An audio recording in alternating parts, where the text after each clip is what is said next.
Update. Am I the a-hole for not telling my dad that my mom got married?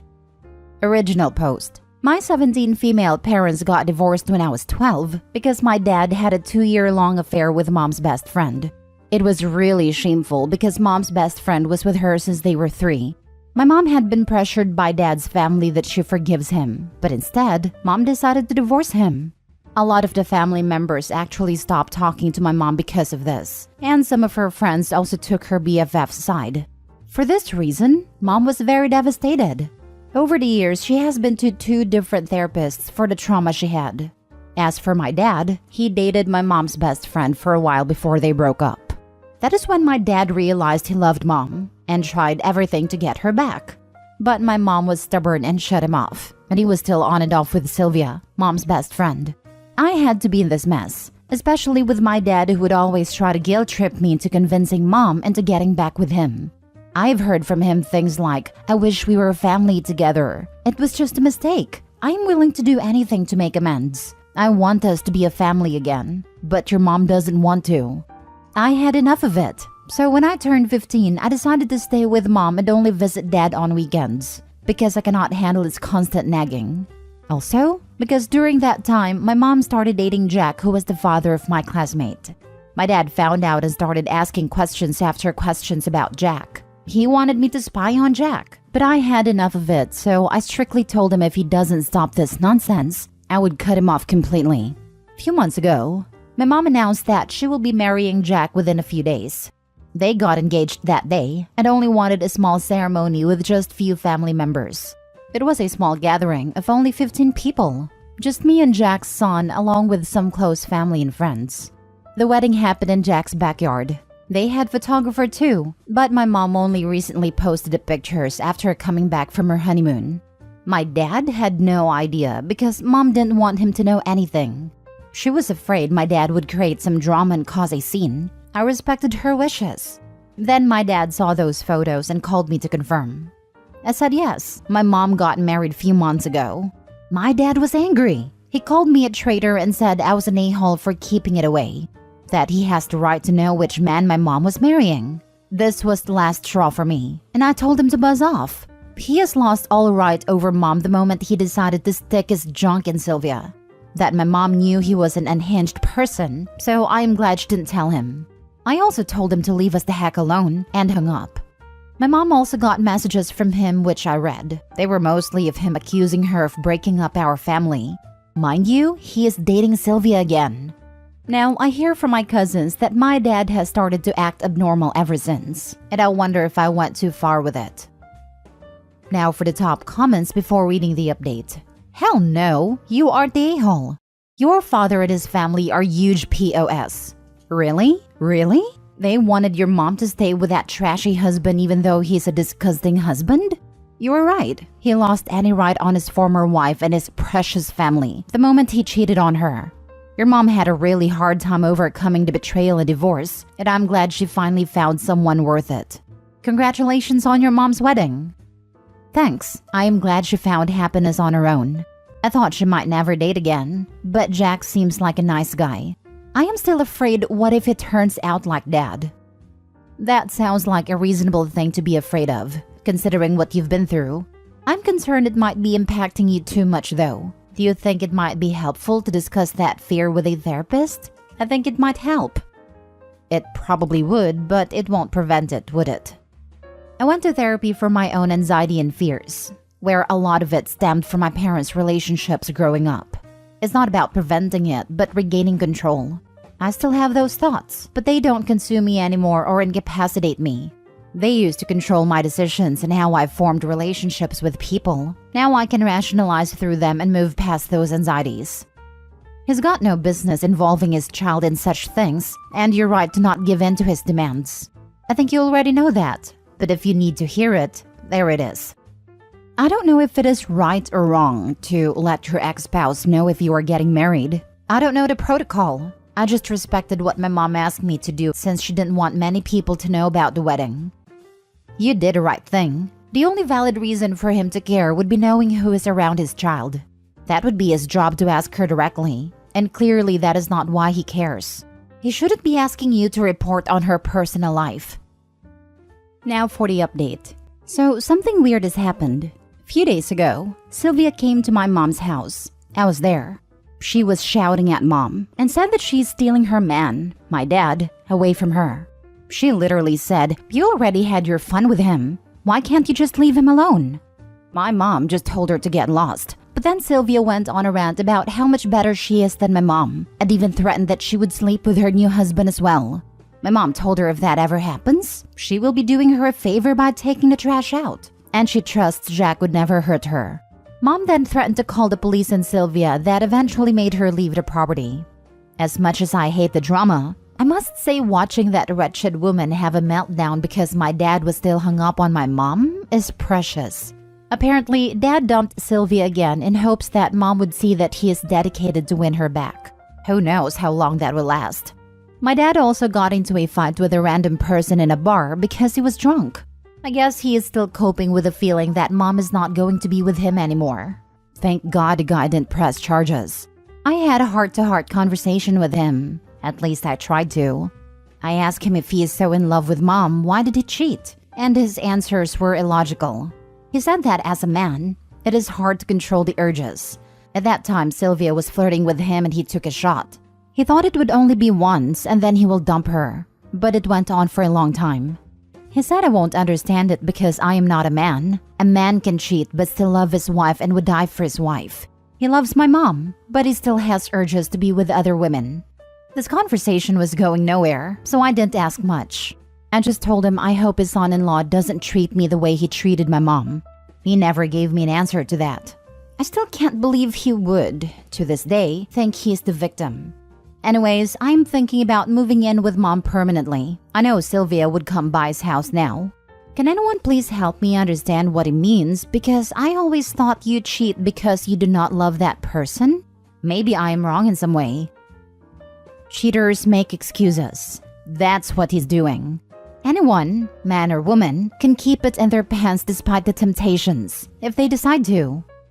Exactly. If you truly loved and cared for someone, you'd keep your clothes on around others. It's especially shameful that he did this with her best friend. Not only did your mom lose her husband, she also lost a sister, in a way.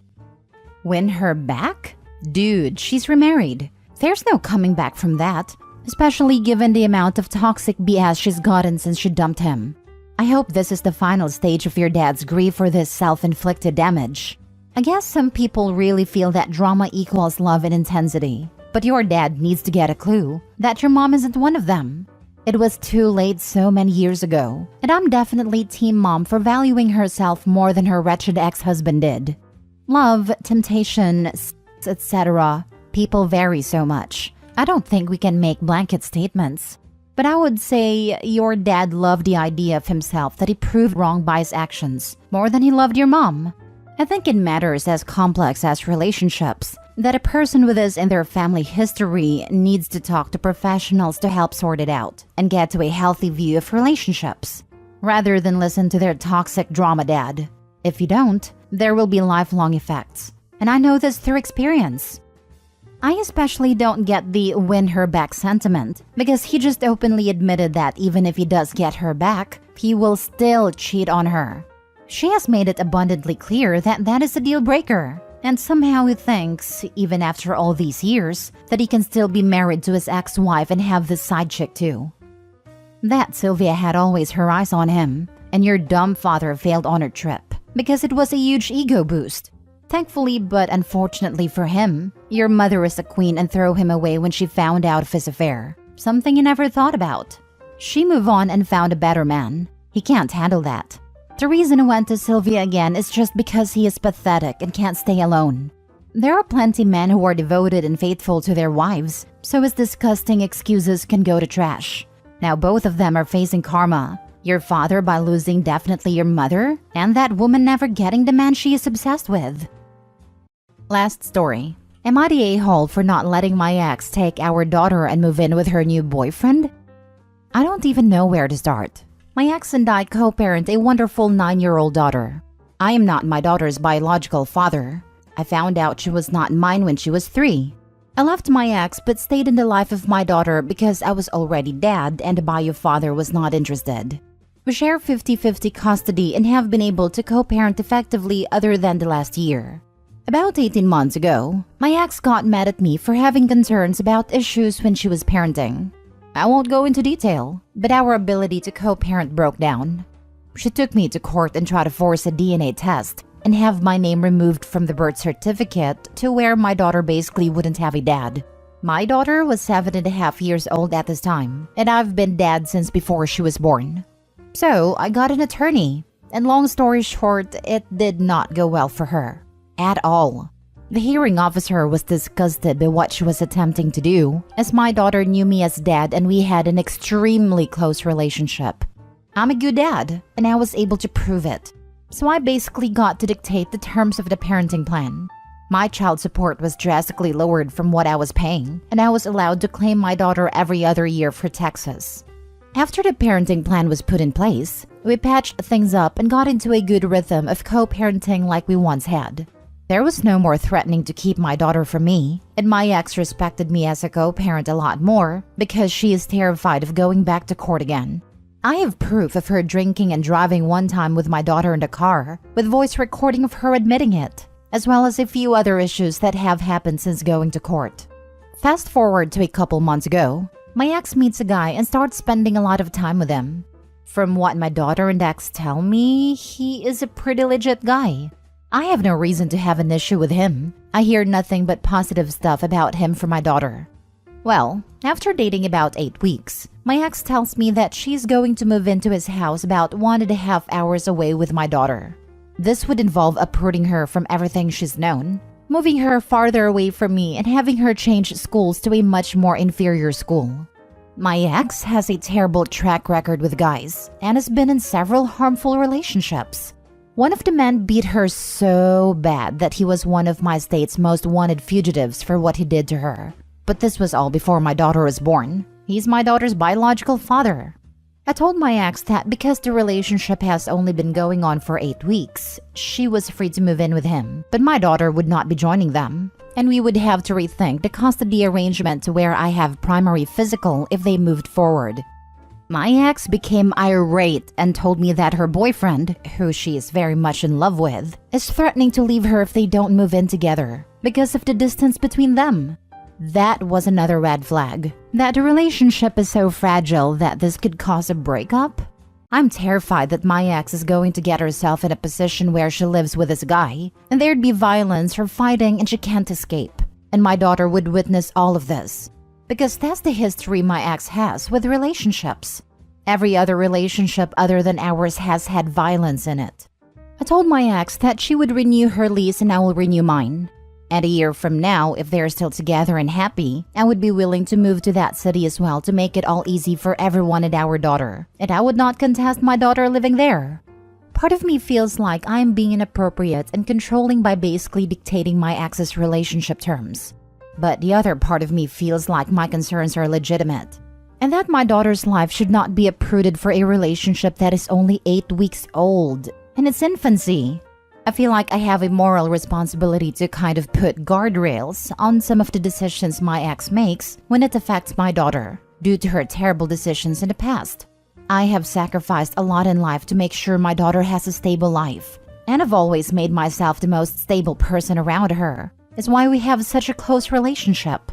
I know it's a long story and there is more to it, but am I being a controlling a-hole here? I want my ex to be happy. She deserves that.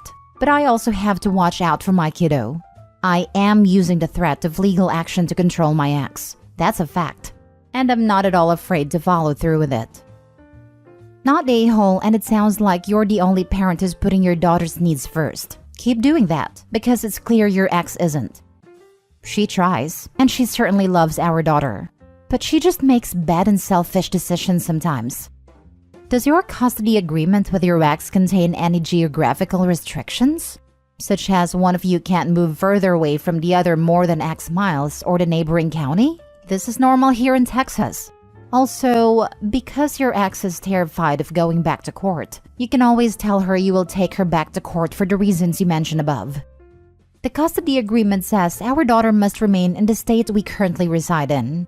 And that's essentially what I'm doing. I'm using the threat of going back to court to prevent this situation from taking place. She just called me and said they will not be moving in together, and she is devastated because he's going to leave her now. I feel like crap about this, but I don't think I had a choice. Dude, his breaking up with her over this is just proof that you were right to be concerned. And quite frankly, there is no way on earth I would want my kids live with someone my ex had only known for 8 weeks. In my case, it's relevant because she left them 13 years ago. But seriously, that's really messed up. I'm with you 100%. It validates a lot of my concerns. But my ex is devastated and she blames me for it, not him. So I'm going to have to deal with and shield my daughter from that fallout. Not a-hole. No way, no how. Moving that fast and isolation is a hallmark of future dangerous behavior. You're being entirely reasonable in your efforts to protect your daughter. Good on you. You don't know this guy, and he's trying to isolate both your ex and your daughter. Don't let it happen. Go back to court if you have to. This is all sorts of wrong, and don't let your daughter be alone with him. I want to go back to court, and everyone says that. But in reality, it's not that simple. It takes 6 months to even get in front of a judge, and there will be continuances. It could be the better part of a year before we get any kind of resolution. By then, she would have already moved. On top of that, you need $5,000 to put down a retainer for an attorney. And for family court, you need an attorney. And I don't have that. I still have debt from the last time we went to court. Rent went up. I pay child support. I have to maintain a stable household for my daughter. Otherwise, how can I say, give me primary custody? Everyone says to just go to court because I'll win, and I likely will. I'm a better parent and I can prove it. But the process is expensive and long. I could put in an emergency order and get full custody before the hearing, but that's high risk. Judges hate that, and you need a damn good reason. Plus, it would hurt my daughter. She won't understand why she can't see mom. Her routine would be appended, and I can't explain the situation to her why I'm doing what I'm doing. Because that would be parental alienation and hurt her further. That's why the threat of court is sometimes more effective than actual court. None of this is simple.